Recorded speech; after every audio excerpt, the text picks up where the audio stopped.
Hello my beautiful souls! Welcome sa ating tarot reading sessions. Keep in mind, general reading po ito. Maring mag-resonate, maring hindi. Kunin nyo na lang po kung para sa inyo and leave the rest. Maring mag-shift energies or magkabaliktad ang sitwasyon.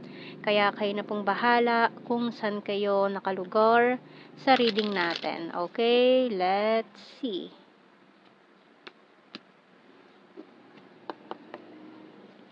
So we have here the Fool and the Sun. Oh, Aries and Leo energy. So we also have here the Eight of Wands and the Six of Swords. Three of Swords and the King of Swords. The Nine of Wands and the Chariot card, Cancer energy. And we also have here the Ten of Cups sa ating bottom card. Oh, so itong taong to, maaaring who broke your heart, Aries or Leo energy, na itong taong ito ay parang for some of you, parang may hinihintay pa kayo, or hinihintay nyo pa rin itong taong itong bumalik. With the Six of Swords, parang moving on ka na dapat pero parang biglang magpaparamdam pa itong taong ito.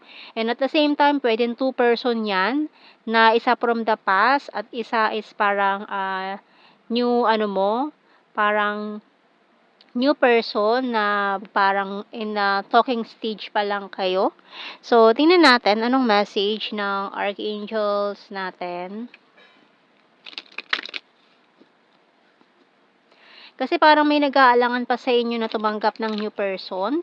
Kasi parang may nag-aalangan. Parang sinasabi, paano pag bumalik yon? Paano pag bumalik si past? Paano pag bumalik si ex? Paano kapag bumalik yung aking Totga, the one that got away? Or paano kapag nagparamdam ulit yung taong mahal ko? Or kung sino man to na pwedeng naging kayo, pwedeng hindi. Or pwedeng situationship lang, or pwedeng naging talking stage mo lang, pero talagang tinamaan ka ng matindi rin sa taong yun na hindi mo makalimutan until now. Kasi parang hinihintay mo pa siya Pwede magkabaliktad, no? Pwedeng hinihintay ka pa nung taong yun. Pwede magkabaliktad ang sitwasyon. We have here peace by Archangel Chamuel. Peace comes from remembering that only love is real. So, mararamdaman mo naman yan. Mararamdaman mo yan kapag talagang it's real, no? Real na real. Hindi yung fake or ano lang, di ba? Tingnan natin. Kuha tayo ng mga cards natin sa signs and symbol cards. Hindi yung parang fake news lang, di ba? So, do you have here tarot cards and music? So, yan, seeking clarification sa mga tarot readings. Marami pa rin mga music na nakakapagpaalala sa inyo tungkol sa past. Ayan, bottom card, mountain. Okay, so maaaring nagfo-focus ka na lang sa iyong mga career, goals, ganyan. Maraming mga gusto makipag-collaborate pa sa'yo ngayon with this broom. Ayan, maraming mga gustong, kasi nakikita nila yung yung talent mo, yung magaling ka sa craft na ganito, magaling ka sa ganyan.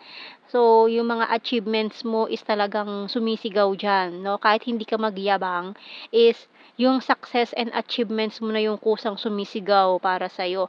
Kaya very in demand ka ngayon. Maraming gusto makipag-collaborate, maraming gustong kunin ka as maring endorser, ganyan, o, di ba? Ang galing. And talagang in demand ka ngayon. Maraming tao nag-aano sa iyo na para pumunta ka sa ganito, ganyan, promotion, ganyan, mag-promote ka ng mga items nila, ng business nila, 'di ba? Kung ikaw ay endorser or influencer, ganyan. So maraming mga tao or you have this yung mga social media mo, ang daming followers, 'di ba? So sikat na sikat ka sa inyong lugar, yung mga ganyan. Kaya itong mga taong ito is marami na-attract sa you this time. Hindi lang yan taong hinihintay mo ang ma-attract mo this time, no?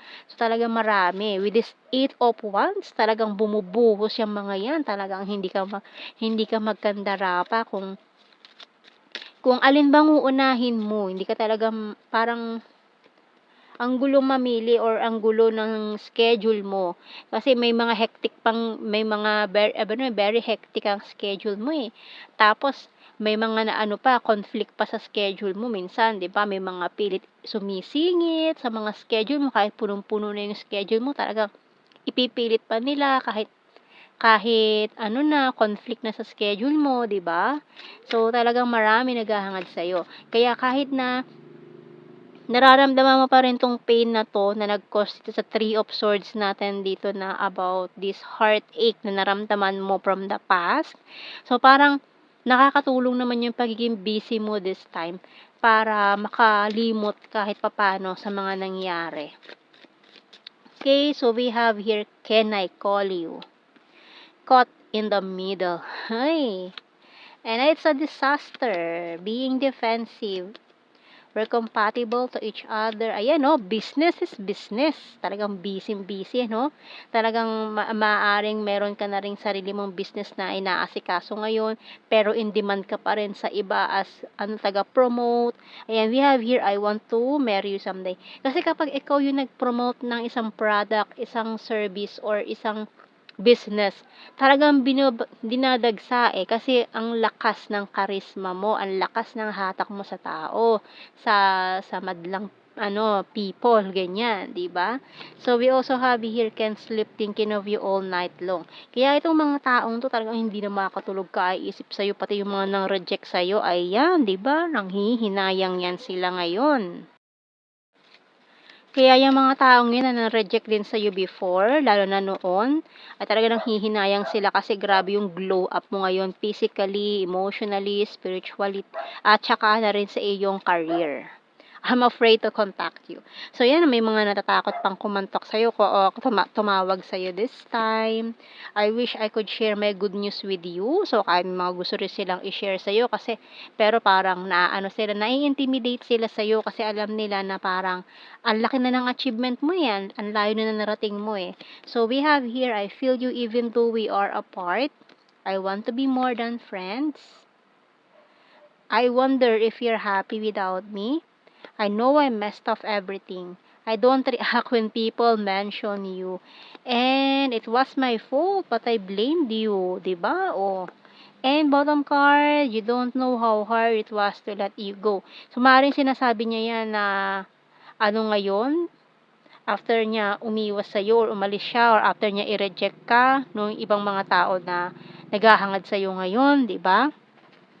So, ngayon sila naman yung maghahabol ngayon sa'yo. Kasi dati, nung parang feeling, parang ano pa lang parang iniisip mo na nobody ka pa lang, nagsisimula ka pa lang, wala pa naniniwala sa'yo. So, ito mga taong ito is talagang parang feeling, imbis na suportahan ka, dina-down ka pa. So, ngayon na ikaw ay successful na, may napapatunayan ka na.